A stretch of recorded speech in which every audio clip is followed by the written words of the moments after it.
So next up here in our 2024-2025 season previews, we have a fun team here, and it's the Detroit Red Wings. So the Red Wings are obviously a team that has been in a rebuild for the last, I would say, 8 or 9 years. They have been building to try and build this new future of the team, and we're getting to the point where they should be at the tail end of this rebuild, or at least that's what last year seemed. But first off, let's take a look a few years back when Raymond and Seider came into the NHL in their rookie seasons and looked very exciting. In 21-22, they went 32, 40, and 10 for 74 points. They were 25th in the NHL. Now, even though they were 25th in the NHL, that year you had not one, but two Detroit Red Wings in the Calder finalists, that being Lucas Raymond and Moritz Seider.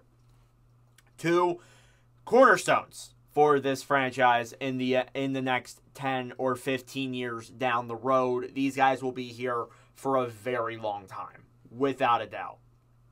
So that was the start in 21-22 where they looked all right, but it still wasn't the year where they were going to get in. Neither was 22-23 where they went 35, 37, and 10 for 80 points. So they were improving. They were 24th in standings-wise, though. So they were getting better points-wise. The team was getting better. The young guys were beginning to convert and have breakout seasons. But overall, it still wasn't enough to get them back into the playoffs. In 23-24 was really when things took a turn for the better, I guess you could say. This Red Wings team took a massive step. They had some new adds of Patrick Kane. Few other guys came in too and played in the system, and they looked good. They went 41, 32, and 9 for 91 points. They were 18th in the NHL that year. They were 1 point away from the playoffs. One singular point. So had one of their regulation losses gone to an overtime loss, they would have made the playoffs. Had they have won just a single of their overtime games instead of getting that extra point, they would have been in the playoffs. They would have. And they were a very fun team to watch. I was actually really hopeful they would get in because they had a lot of guys that I liked, a lot of guys that I thought were very entertaining to see this past year. And overall, that's why I'm becoming a pretty big Detroit fan as we near this coming season. And they made a lot of moves in the offseason that were definitely some head scratchers. And it made me kind of be like, do I really believe in this Yzer plan? I'm not 100% sure. But anyways, some of the moves they made involved getting rid of Shane Gostisbehere, David Perron, Robbie Fabry, Jake Wallman, Daniel Sprong, and James Reimer. So obviously there's a few of those guys that make sense. Some of them you just can't keep around. Gostisbehere wanted to go get money somewhere else in Carolina. Perron didn't really work out. And then Fabry as well. The Wallman thing really was a head-scratcher because this defensive core wasn't that great as it is. And then you flip him with a second to San Jose? What? It just seemed really weird, honestly. It seemed like a big head-scratcher. Daniel Sprong was a great fourth liner last year. I'm kind of surprised he didn't stay with the Red Wings. He went off to Vancouver, which I think is a good ad, but it still was a little bit of a head-scratcher for me. And then Reimer, third-string goalie. Nothing too big there. The guys they brought in are even more interesting. They brought in Vladimir Tarasenko, Tyler Mott, Sheldon Dries, Cam Talbot, and Eric Gustafsson. So some notable names in there that I definitely think are going to be exciting this coming year. Tarasenko for sure, won a Stanley Cup. He will fit in great in Detroit's top six already. You got Mott, who will fit in well as a depth forward, a fourth line guy, absolutely. Same with Sheldon Dries. Talbot, I mean, he was okay in LA, I guess. I don't think it solves their goalie problems, but I think it temporarily solves it, I guess. And then Gustafsson had good numbers with the Rangers, had a pretty good season. But again, the Rangers were first in the NHL, so he's kind of a big question mark when you look in terms of that on the blue line. So even though I think this Red Wings team was very exciting last year and they looked like a lot of fun, there's still a lot of questions that I'm asking myself. Number one, goaltending. Number two, defense. That's the two biggest questions I'm looking at right now and asking myself that question. But I do think that down the road, when Kosa and Augustine are ready, that goalie problem will be solved. But right now, your tandem is Talbot and Lyon.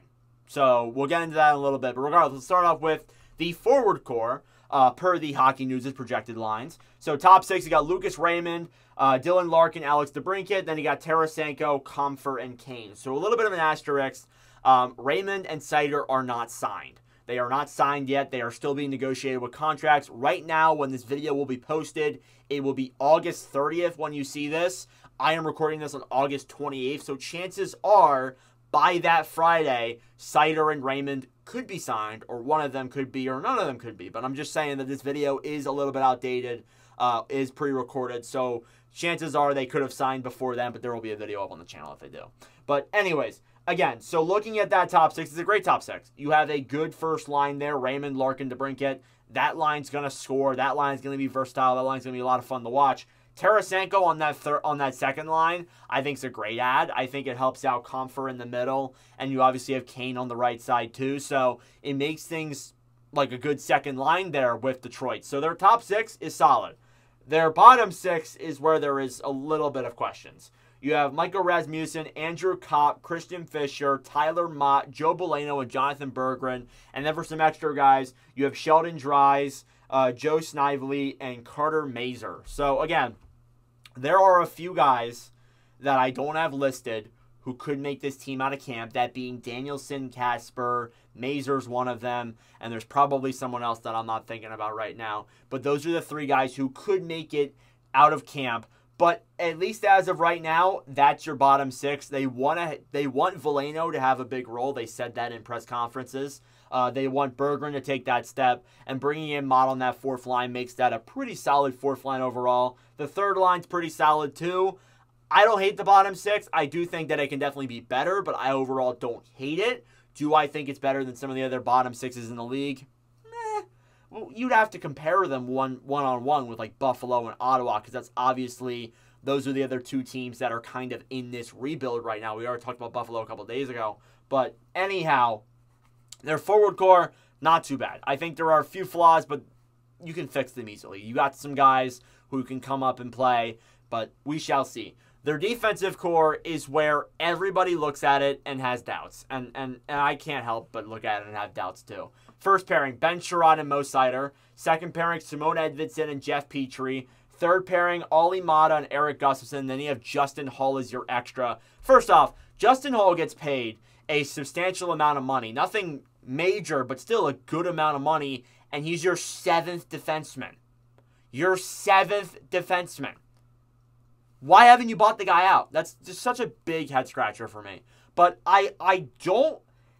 There's parts of the D-core that I don't hate. I don't hate Seider. I don't hate Edvinsson. I like the Maatta. I like the Gustafsson ad, if that can work out. But Sherrod and Petrie are just, I don't know. Like, I don't know what to expect. If they're a part of your long-term plan, that makes things a little bit concerning. I definitely think that in the future, Detroit's going to bring in other defensemen, and they're going to trade for other defensemen, and then we're going to think, oh yeah, that D-core is pretty solid. But right now, heading into the 24-25 season, this Red Wings team, a lot of people are saying they can make the playoffs. I have them up there too, but I'm not like 100% sure with that D-core, to be honest. I have my doubts. I really do have my doubts. If they're going to make it, it's going to be towards the very end of the season.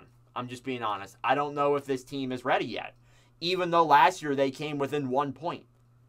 That's just one of my concerns. And then your goalie tandem, as I said earlier in the video, is Talbot and Lyon. Lyon looked good last year. I like Alex Lyon, former Philadelphia Flyer. Of course, I'm a big fan of him. Talbot, I have my concerns. Of course I do.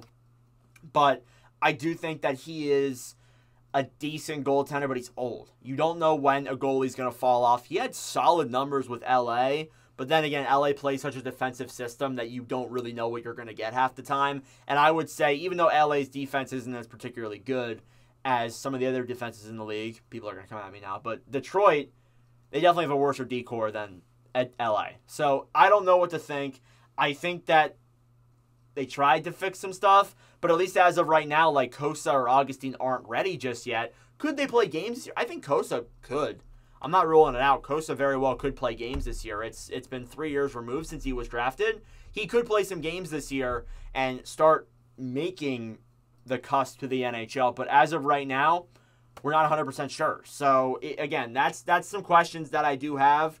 And there are people that are really questioning the Yzer plan right now with Steve Yzerman, and they're really questioning the fact, can this team really get into the playoffs? We've been waiting almost 9 seasons now. Are they going to be able to get back in? It's a question. And can Derek Lalonde be the coach of this team to get him into the playoffs?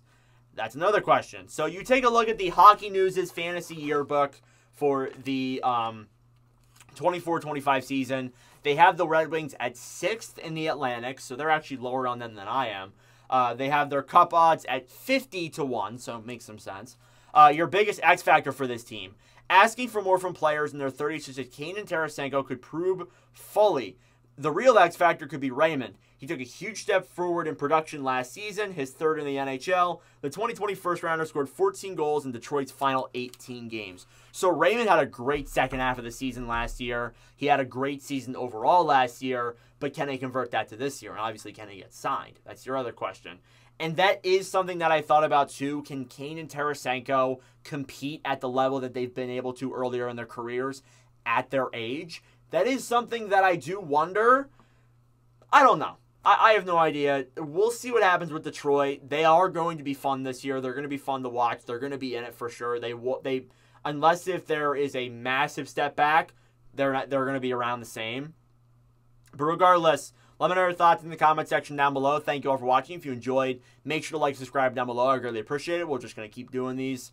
We got the Oilers up next tomorrow, so the 2 Stanley Cup final teams are coming up, so exciting there. But anyways, thanks for watching, and I'll see you guys in the next video. Adios.